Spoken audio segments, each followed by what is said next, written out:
नमस्कार दोस्तों। मैं लेकर हाजिर हूँ रसीदी टिकट का भाग 5। कल्पना का जादू। ज़िंदगी में एक ऐसा समय भी आया था जब अपने हर ख्याल पर मैंने अपनी कल्पना का जादू चढ़ते हुए देखा है। जादू शब्द केवल बचपन की सुनी हुई कहानियों में कभी कानों में पड़ा था, पर देखा एक दिन अचानक वह मेरी कोख में आ गया था और मेरे ही शरीर के मांस की ओट में पलटने लगा था। यह उन दिनों की बात है जब मेरा बेटा मेरे शरीर की आस बना था। 1946 के अंतिम दिनों की। अखबारों और किताबों में ऐसी घटनाएं पहले पढ़ी थीं कि होने वाली माँ के कमरे में जिस तरह की तस्वीरें हों या जैसे रूप की वह मन में कल्पना करती हो, बच्चे की सूरत वैसी ही हो जाती है। पर मेरी कल्पना ने जैसे दुनिया से छिपकर धीरे से कान में कहा, अगर मैं साहिर के चेहरे का हर समय ध्यान करूं तो मेरे बच्चे की सूरत उससे मिल जाएगी। जो जिंदगी में नहीं पाया था, जानती हूँ, यह उसे पा लेने का एक चमत्कार जैसा यत्न था। ईश्वर की तरह सृष्टि रचने का यत्न। शरीर का एक स्वतंत्र कर्म, केवल संस्कारों से स्वतंत्र नहीं, लहू मांस की हकीकत से भी स्वतंत्र। दीवानगी के इस आलम में जब 3 जुलाई 1947 को बच्चे का जन्म हुआ, पहली बार उसका मुंह देखा, अपने ईश्वर होने का यकीन हो गया और बच्चे के पनपते हुए मुंह के साथ यह कल्पना भी पनपती रही कि उसकी सूरत सचमुच साहिर से मिलती है। खैर, दीवानेपन के अंतिम शिखर पर पैर रखकर खड़े नहीं रहा जा सकता। पैरों पर बैठने के लिए धरती का टुकड़ा चाहिए। इसलिए आने वाले वर्षों में मैं इसका जिक्र एक परी कथा की तरह करने लगी। एक बार यह बात मैंने साहिर को भी सुनाई, अपने आप पर हंसते हुए।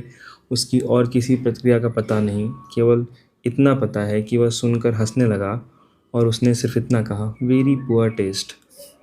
साहिर को ज़िंदगी का सबसे बड़ा कॉम्प्लेक्स है कि वह सुंदर नहीं है। इसी कारण उसने मेरे पुअर टेस्ट की बात की। इससे पहले भी एक बात हुई थी। एक दिन उसने मेरी लड़की को गोद में बैठाकर कहा था, तुम्हें एक कहानी सुनाऊं? और जब मेरी लड़की कहानी सुनने के लिए तैयार हुई तो वह कहने लगा, एक लकड़हारा था। वह दिन रात जंगलों में लकड़ियां काटता था। फिर एक दिन उसने जंगल में एक राजकुमारी को देखा, बड़ी सुंदर। लकड़हारे का जी किया कि वह राजकुमारी को लेकर भाग जाए।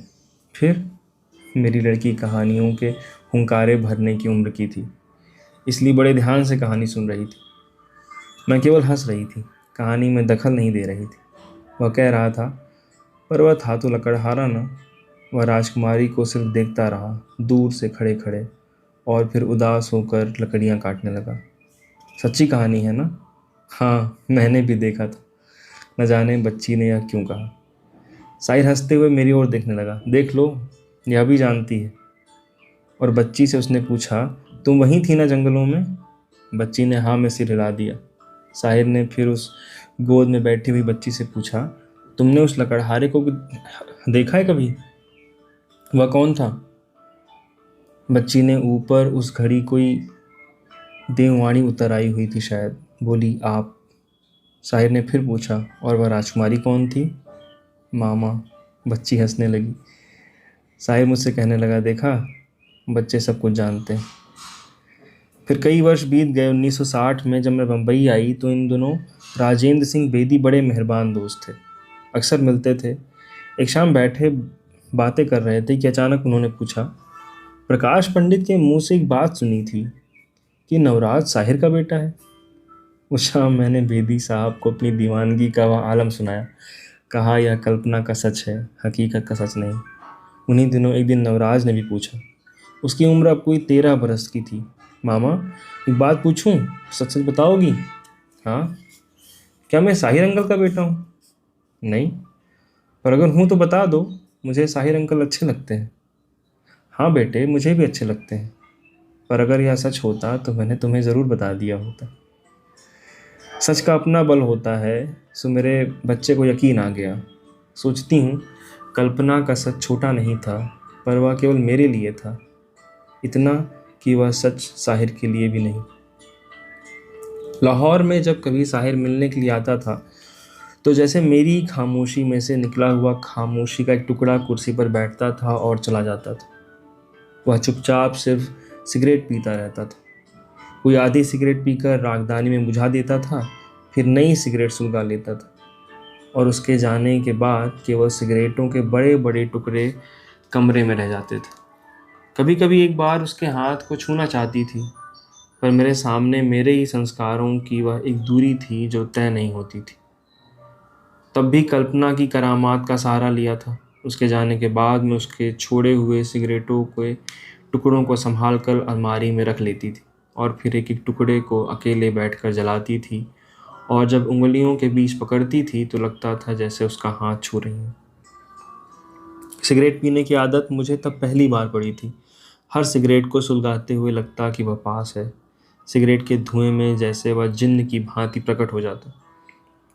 फिर वर्षों बाद अपनी इस बात को मैंने एक थी अनीता उपन्यास में लिखा, पर शायद साहिर अभी तक मेरे सिगरेट के इस इतिहास को नहीं जानता।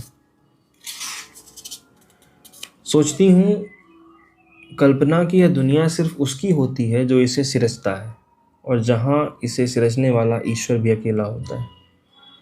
आखिर जिस मिट्टी से यह तन बना है, उस मिट्टी का इतिहास मेरे लहू की हरकत में है।